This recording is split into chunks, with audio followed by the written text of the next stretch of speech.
Our guest tonight, speaking of Ironman, he's finished second in Kona twice. He's won Ironman New Zealand 11 times. The legendary Mr. Cameron Brown. Cameron. 11.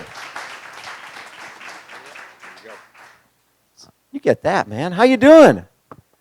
Good, thanks. All right. So Cam, talk a little bit about growing up in New Zealand and what were your sports early on? Well, the Rugby World Cup's going on at the moment, so if everyone knows what rugby is, it's a lot harder than gridiron. So you don't have helmets and no pads, so it's a sport that every kid in New Zealand grows up doing, and it's one of those sports. It's pretty cool, but you get a few black eyes and you get a few broken bones, but it's good fun and it's tough Kiwi sport. Did you play? Yeah, I played for about 5 or 6 years, and then everyone grew and I stayed the same size and got a few black eyes, and that was enough. And then I got into individual sports after that. Did you start with track or swimming? No, I didn't swim until I started triathlon. So I didn't start triathlon until I was 14. So just did tennis, badminton, bit of cross country at school. I'd just turn up and do it. But just had a bit of fun with all my sports. When did you find triathlon? So when I was 14, I was at secondary school college, and I was second year there, and a lady there was, triathlon was just starting then, and it was growing every year and getting more and more popular. So when did you feel like, okay, I could be good at this and actually potentially even making a living at this? Probably. I mean, I probably had a little bit of success, soon after I started, but we had the likes of Rick Wells and Aaron Baker. They were world champions. They were like pretty much the first World Championships was 1987 in Perth in Australia, and Rick Wells and Aaron Baker, they both won those races, so they were heroes in New Zealand, and just amazing athletes, so they were one of my heroes growing up. And early on you were more of the sprint and Olympic distance guy. I started in sprint distance, and back then probably the same in Southern California, there was a sprint distance or Olympic distance race every weekend. Right. And so you had so many races to choose from, and we'd race sort of 12, 15 times over the Kiwi summer. And was there any prize money at that point? Yeah, it was fantastic. Rick Wells he'd just clean up because he was an Olympic or Commonwealth Games swimmer. So he swam I think 152 or 151 for 200 metres. So he was phenomenal in the water, and back then there was sort of $1,500, $2,000 for first place every weekend, and that was back in the late '80s. So it's probably worth $5,000, equivalent nowadays. Right. So it was good money. So you knock off, and when you're 18, you knock off Rick Wells. Did that change things for you in terms of sponsorship, in terms of your perception of you? Probably thought that I could make a living out of the sport, and definitely changed things and the way I sort of thought, maybe I could do this for a wee while and make it my future. With when the Olympics were announced for 2000 in Sydney, and they announced that it was going to be draft legal, did that change you in terms of, okay, listen, if it's going to be draft legal, I got to go find something else?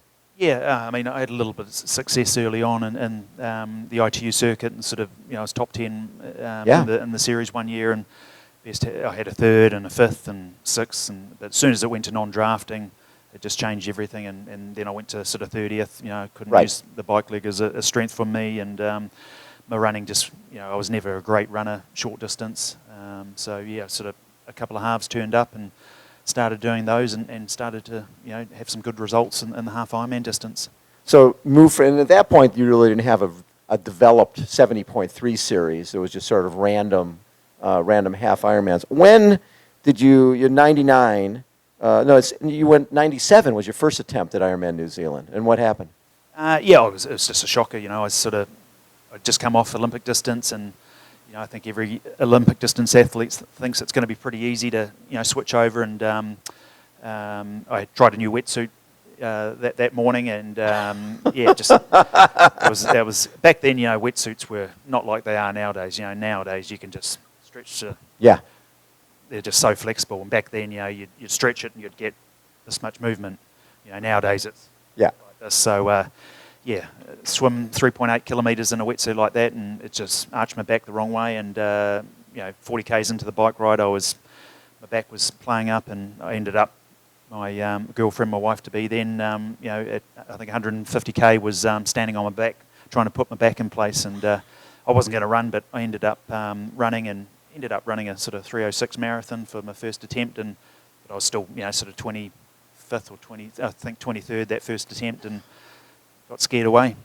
So you come back in '99 and you finish second there. And did that qualify you to go to Kona?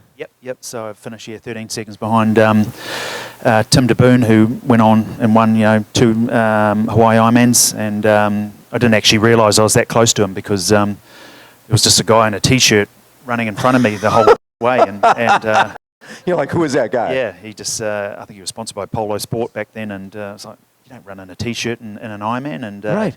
Yeah, so he was finishing, and I was 80 metres behind him at the finish line, and sprinting after him. So yeah, it was a fantastic race, and yeah, sort of ran a 2:45 that second attempt, so it was cool. And then you go to Kona for the first time, in 2000, and you take 26th.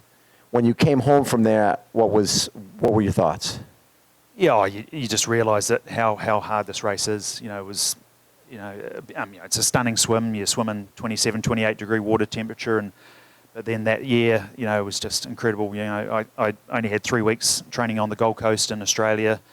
I trained most of the time in New Zealand winter, and just got my ass kicked, and just didn't realise how hot it was in Hawaii, and And what'd you do when you came home? Find Scott Molina? Yeah, I rang up Scott Molina, who won the race in 1988, and he'd won everything, and I thought, I need the services of someone who's done well here before, and he pretty much doubled my mileage swimming. So he bike, doubled what were you doing before on the bike, and what were you doing afterwards? Yeah, pretty much sort of 400 k's on the bike, and he doubled it to 800 k's, and a week.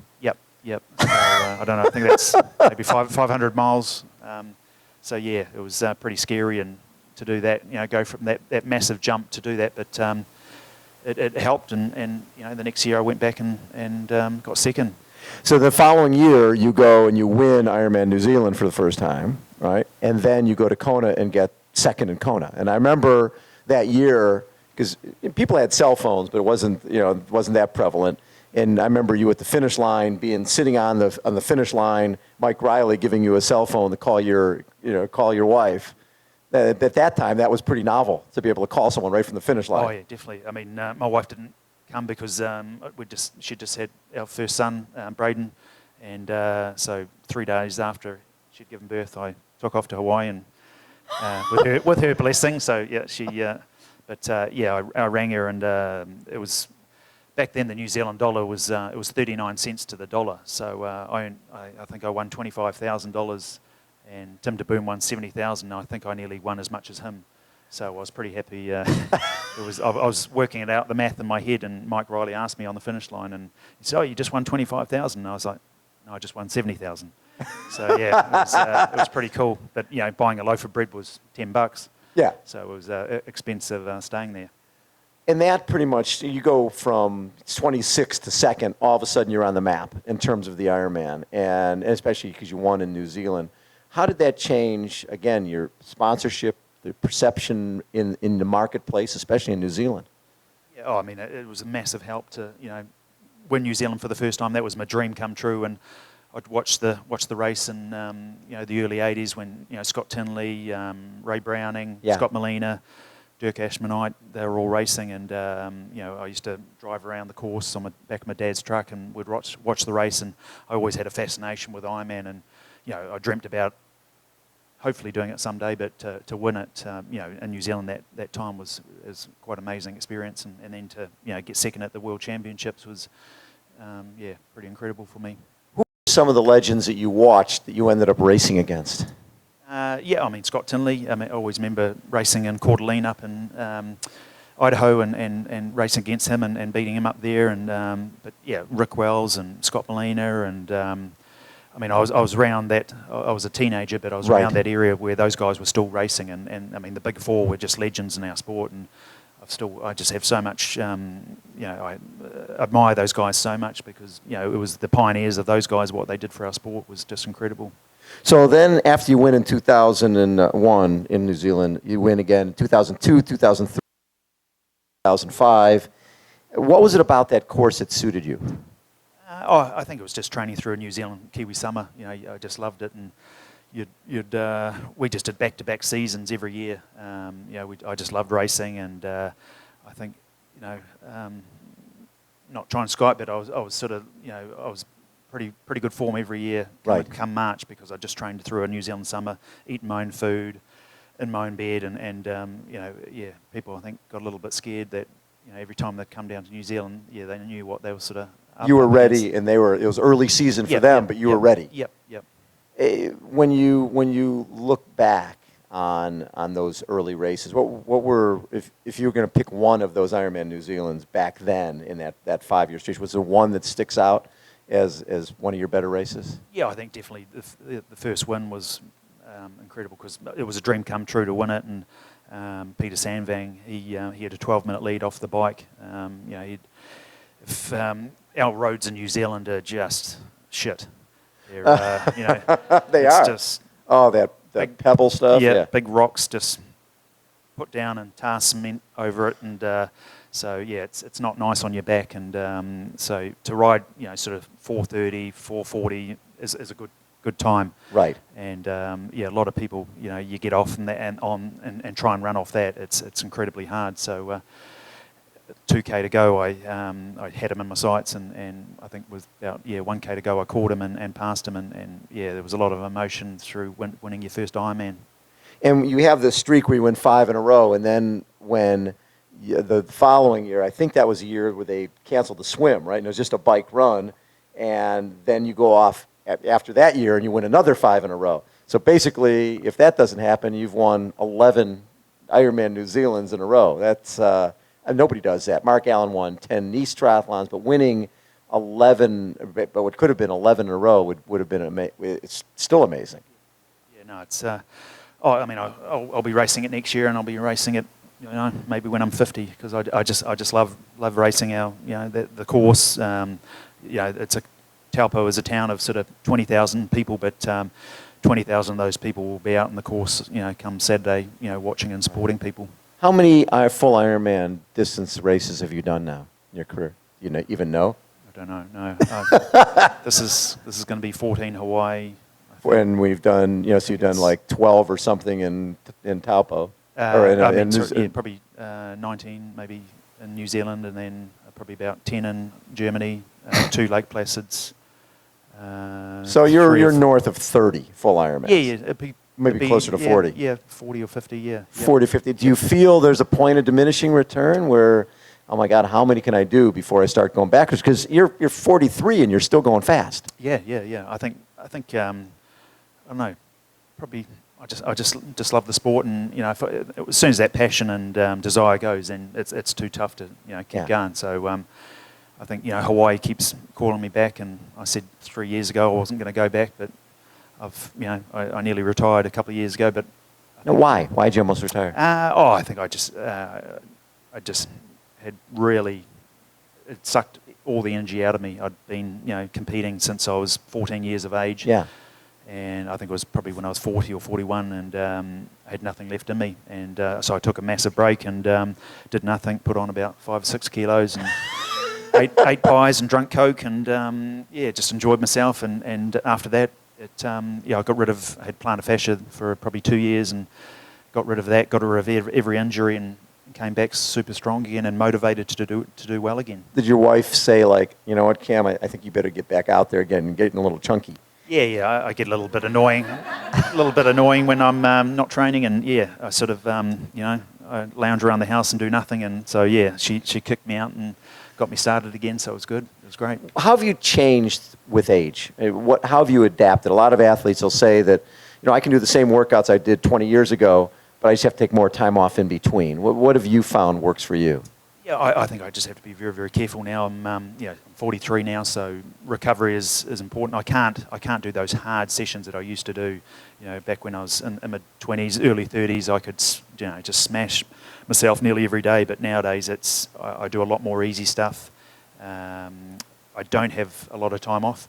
Right. If I do have time off, it's either on the mountain bike with my son or just doing the most amount of time off is probably 2 weeks.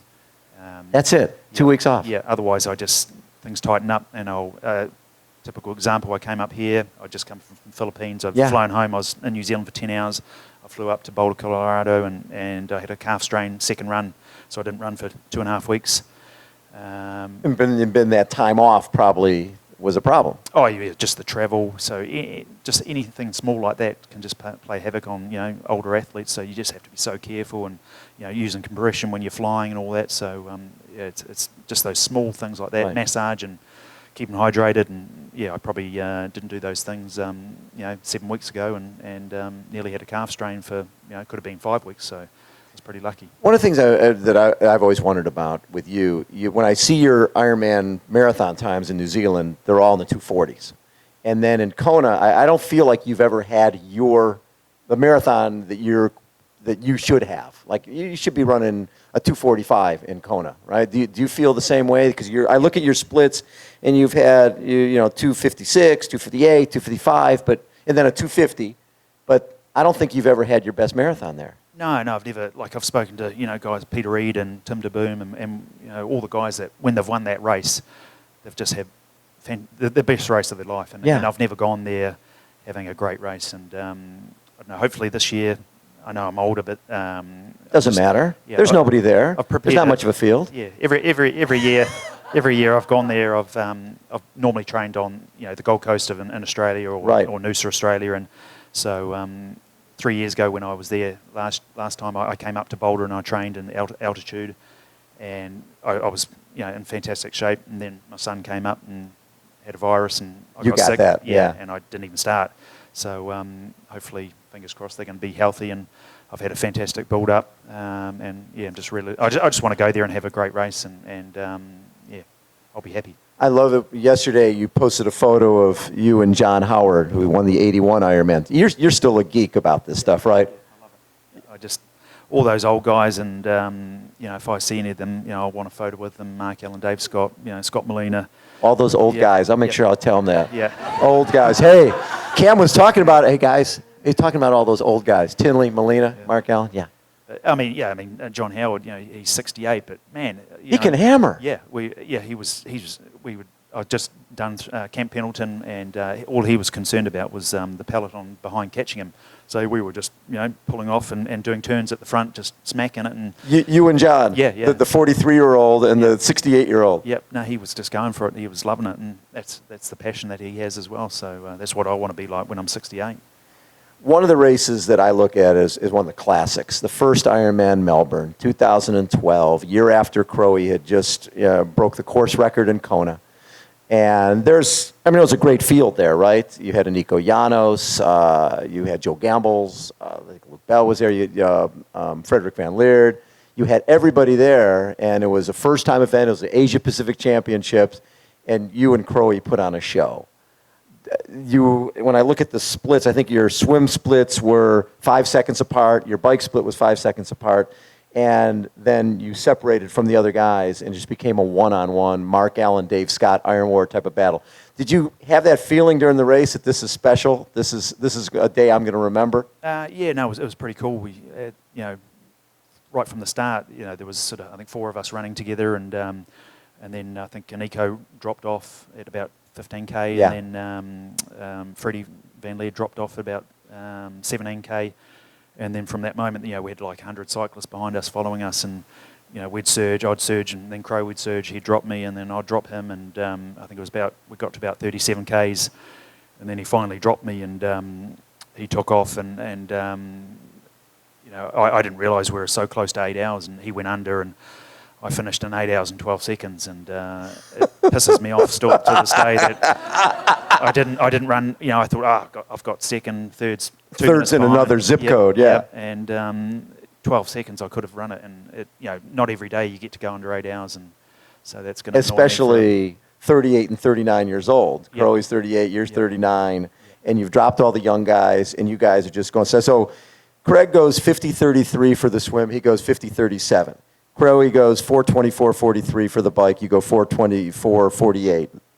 In the marathon, Craig Alexander runs 2:38:46, and you run 2:41:17, 7:57:44 to 8 hours and 12 seconds. Not often you go 8 hours and 12 seconds and take second in a race. I mean, that's probably your greatest race. Yeah, it was a fantastic race, and I'll always remember that. It was side by side, just smashing each other, and afterwards he said that was the hardest race he'd ever done, Crowe. So you take some sort of comfort out of that you pushed him to new limits and that, and yeah. I always think that you only have a certain number of bullets in the chamber, and when I look at what Crowe did to break the course record in 11 in October, and then really within 6 months had another legendary race, he really hasn't had a great race since, right, at an iron distance race. And I just wonder how much that takes out of somebody when you have two races like that so close together without really recovering in between. I think he'd won 3 Ironmans in Hawaii, and I think when you probably get to that stage in your career that you've done everything that you wanted to do, and he was 2-time world champion at 70.3 distance, and to win Kona 3 times. So I'll probably that's always been in the back of my mind, Hawaii and that, and trying to win it and that. But 43, I'm probably a little bit old now, but I remember Dave Scott was 42 when he got second, and 45 when he got fifth. So, fifth, yeah. But I just want to go there and have a good race and give it top 10. Yeah, top 10. Top 10, you'd be happy. Yep. Top 5, you'd be happier. Winning it would be. Be retiring. Yeah. So in 2014, you win Ironman Cairns. You were the oldest triathlete, right, to win an Ironman. 8:20:14, and you're 41 at the time. Did you surprise yourself? Yeah. I mean, you never know when you're going to win another Ironman, and so to win one at 41 was pretty awesome. And I remember Tim Burkle. We were running side by side.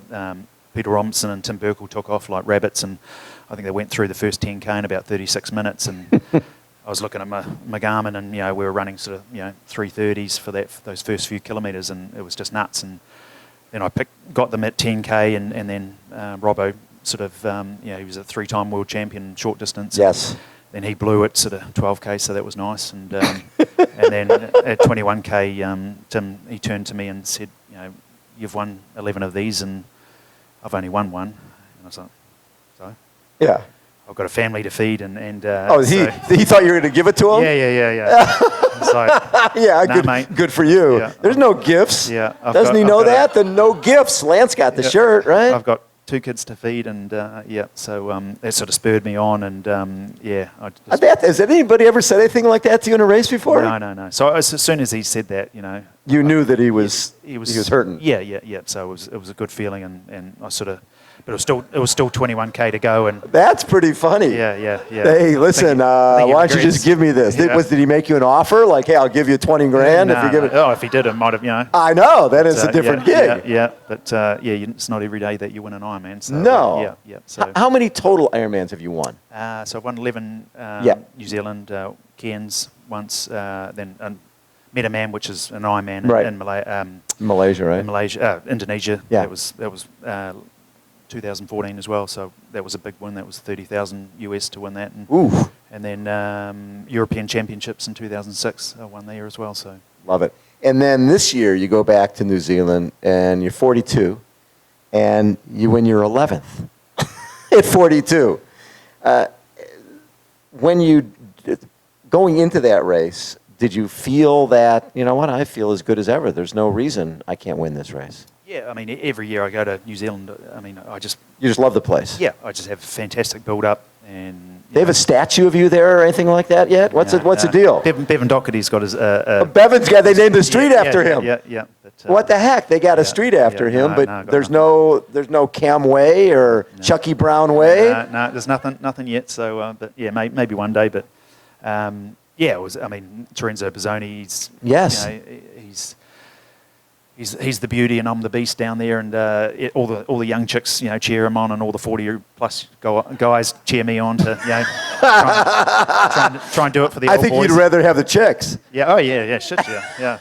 But yeah, it's you get support no matter where. Right. And but yeah, I mean, he dug it in the bike and had a 4-minute lead at sort of 120 k's, and lucky I pulled it back in the last sort of. We came off the bike together, and then I wanted Put it to him. Yeah, put it to him, and so shoved in a few, you know, 3-minute 30 k's in the first few k's, and yeah, I think he'd burnt the match a little bit too bright, and so yeah, to win that was awesome again. What's amazing to me is he's been, since '99, we're talking 17 times at Ironman New Zealand, 11 wins, right?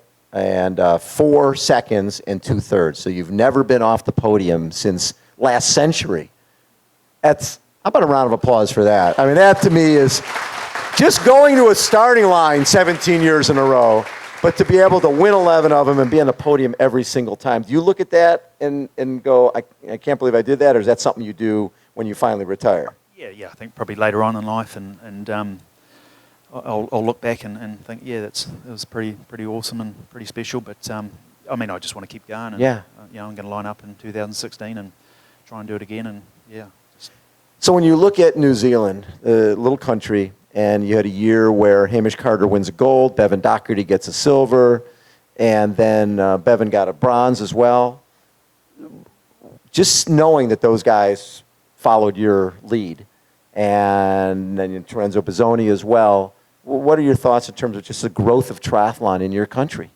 Yeah, I mean, it's when I was competing with the likes of Aaron Baker and Rick Wells, so they were my heroes, and then, you know, Hamish Carter and Bevan Doherty, you know, those are the young kids that right. we have a series in New Zealand, the Weet-Bix Triathlon Series. Yep. Every year it gets, I think, 20 or 30,000 kids throughout New Zealand. I think there's 15 races, and the races get either 2,000, 3,000 kids. So we've got this phenomenal base of athletes always coming through, and you hope, you know, one of those is going to come through and be a next Hamish Carter or Bevan Doherty. And when Bevan decided to come over to Ironman, and his first race, he just killed it, right? He went to Ironman New Zealand, and even though he stopped in the porta potties, I think he broke the course record and did everything. And I think, to a certain degree, probably thought, oh, this isn't that tough. First time out, he had a great one. When he made the move to Ironman, did you feel that he was going to be successful? Oh yeah, I mean, Bevan is such a strong, tough athlete. You know, he's good at any distance, and you know, he's one of those guys that is just he's a gutsy guy, and he'll just push it to his limits. Yeah. And he won Ironman Texas, and then he came to Kona. And I got a little concerned when he showed up either on Tuesday or Wednesday of race week. Usually when people are coming in for the first time, they want to get a little sense of the course, ride the course a little bit. Did you feel that was a mistake, not really knowing much about it? Yeah, I mean, you know, it only takes you to go up to Harvey and get blown off the road and see the winds up there. It's just phenomenal, and the heat out at the Energy Lab. And yeah, I remember a picture of him coming out of the Energy Lab walking, and you know, it's not a nice feeling, and yeah, you sort of think, oh shit, yeah. How much longer do you stay on as a pro? As long as I'm enjoying it, you know, yeah. and earning some money and you know, loving the sport. I'll just keep going as long as I can. I want to be another Scott Molina. You know, Scott's based in Christchurch. You know, he married Aaron Baker, and I went and saw him this year and down in Christchurch, and he's still training and he's still in shape. Oh yeah, no, he's in great shape, and you know, I'll just the wife can keep teaching at school, and you know, I'll be a coach and try and keep fit and healthy, and yeah. So your kids are following in your path of being triathletes, or are they doing something else? They love their BMX and mountain biking, and the little one, he'd be a great triathlete. He you know, I think he wants to be, but he doesn't enjoy getting up at every Monday. He swims, but 6 o'clock in the morning he's not an early riser. So hopefully someday he'll like it. But yeah, he loves it. He's a great little athlete, and the old one, Braden, he won Auckland mountain biking championships this year. So he's a good little athlete as well. Is there one moment that you look back on in your career, and that's sort of what you would put in the time capsule? That one meant the most to me.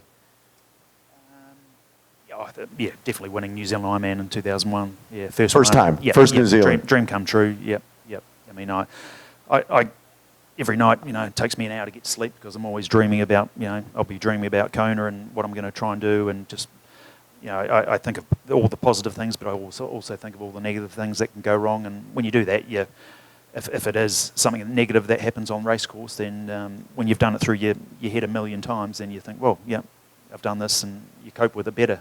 It's when you don't think about those things, little things that can go wrong. Sometimes you get flustered, and things take a lot longer. So it takes me a while to get to sleep every night. How has the racing changed over there from the pro perspective? The field's deeper now. It seems like it's a little more strategic, and people are making moves throughout the day. Yeah, it's just getting faster and faster. I mean, the first 40Ks on the bike has always just been phenomenally fast. You go through the first 40K sometimes in 56 minutes. So it's just crazy. And then everyone's just blowing up by the time they get to Kauai High, which is at about 60, 70K. Yeah.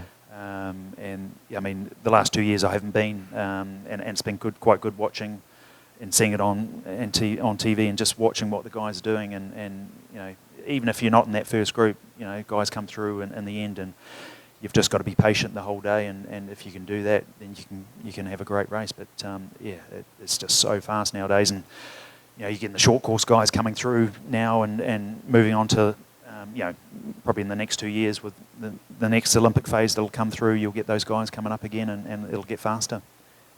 Someone like Jan Frodeno comes up, Olympic gold medalist from Beijing, and just taking the game to another level. And like you said, after next Olympics, we'll probably have Javier Gomez coming over and Mario Mola.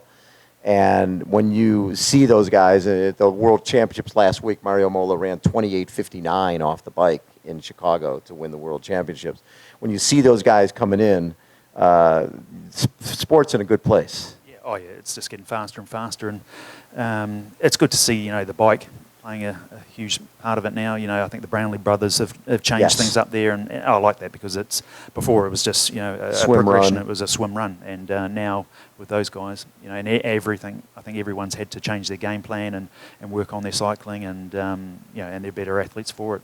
You changed your game on the bike, and there was a point there, I don't know, 2007, 2008, somewhere along that line where you got a serious cycling coach and changed the way you attack the bike. Yeah, I think you have to now. I mean, power and using power meters is so important now, and Brendan Cameron, who was my coach back then, he really put a lot of emphasis on the power meters and that. Yeah. And, you just know exactly what you have to push every day, and if you've got certain intervals, it's you know exactly what you have to do, and rain, hail, or shine, it's not going to change anything on that computer. You've got to push it. So I think with the Garmin, the on the run as well, that's changed. It helps you a lot. You don't have to go down to the track nowadays. Right, where you're at. Yeah. I love running trails, and I can't stand the track. So most of the time, it's just I think I have to look after something else. Probably 80-90% of my training running is on trails or grass, and it's probably helped me over the years. No question. That's for sure.